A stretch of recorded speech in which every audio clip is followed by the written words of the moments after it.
नमस्कार, day to day news Bharat में आप सभी का स्वागत है। मैं हूं साक्षी चौहान। चलिए बात कर लेते हैं खबर की।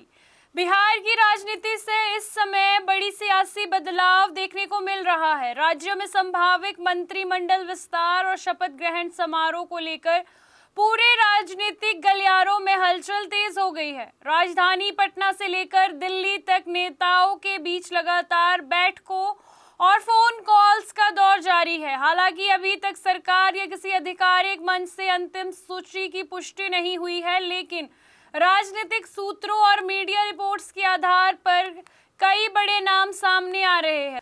सूत्रों के अनुसार पटना के ऐतिहासिक गांधी मैदान में शपथ ग्रहण समारोह आयोजित करने की तैयारी चल रही है। ये आयोजन काफी भव्य स्तर पर हो सकता है, जिसमें बड़ी संख्याओं में वीआईपीज और राजनीतिक हस्तियां शामिल होने की संभावना जताई जा रही है।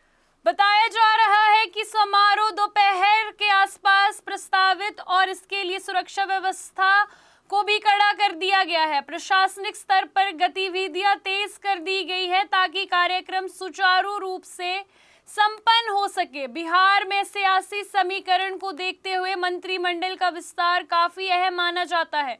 खबरों के अनुसार बीजेपी और जेडीयू दोनों दलों के बीच सीटों के संतुलन और जातीय समीकरण को ध्यान में रखते हुए नए मंत्रियों का चयन किया जा रहा है।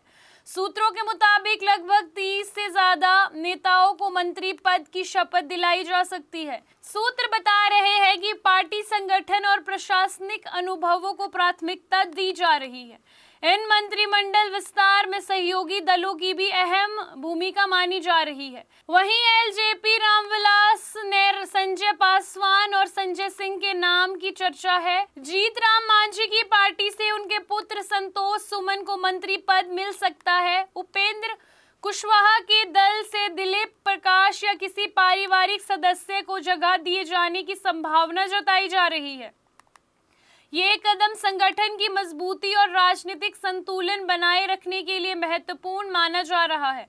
राजनीतिक गलियारों में सबसे ज्यादा चर्चा इस बात की है, जिन नेताओं को मंत्री बनाया जा रहा है उन्हें फोन कॉल्स के जरिए सूचना दी जा रही है और सूत्रों के अनुसार कई नेताओं को देर रात और सुबह सुबह कॉल करके शपथ ग्रहण की जानकारी दी गई है। इससे पार्टी कार्यकर्ताओं और समर्थकों में भी उत्साह और हलचल बढ़ गई है। इस बड़े शपथ ग्रहण समारोह में राष्ट्रीय स्तर के नेताओं की मौजूदगी की संभावना भी जताई जा रही है। खबरों के मुताबिक प्रधानमंत्री नरेंद्र मोदी, गृह मंत्री अमित शाह और बीजेपी अध्यक्ष जेपी नड्डा और अन्य वरिष्ठ नेता, इन सभी कार्यक्रमों में शामिल होने की चर्चा उनके नाम की गई है। इससे ये आयोजन और भी महत्वपूर्ण बन सकता है। विशेषज्ञों का मानना है कि ये मंत्रिमंडल विस्तार केवल प्रशासनिक निर्णय नहीं, बल्कि इसके पीछे बड़ा राजनीतिक संदेश छिपा हुआ है। गठबंधन सरकार अपने सहयोगियों को साथ लेकर चलने और आगामी चुनाव के लिए मजबूत संगठन तैयार करने की रणनीति पर काम कर रही है। जातीय और क्षेत्रीय संतुलन के साथ साथ युवाओं और अनुभवी नेताओं के बीच संतुलन बनाने की कोशिश की जा रही है। बिहार में प्रस्तावित मंत्रिमंडल विस्तार और शपथ ग्रहण समारोह को लेकर राजनीतिक माहौल पूरी तरह गर्म है। हालांकि अंतिम सूची अभी आधिकारिक रूप से सामने नहीं आई है, लेकिन जिस तरह से नामों की चर्चा और तैयारियां चल रही है, उससे साफ है कि आने वाले दिनों में बिहार की राजनीति में बड़ा बदलाव देखने को मिल सकता है। ये पूरा घटनाक्रम राज्य की राजनीति को नई दिशा देने वाला साबित हो सकता है, जिस पर पूरे देश की नजर टिकी हुई है।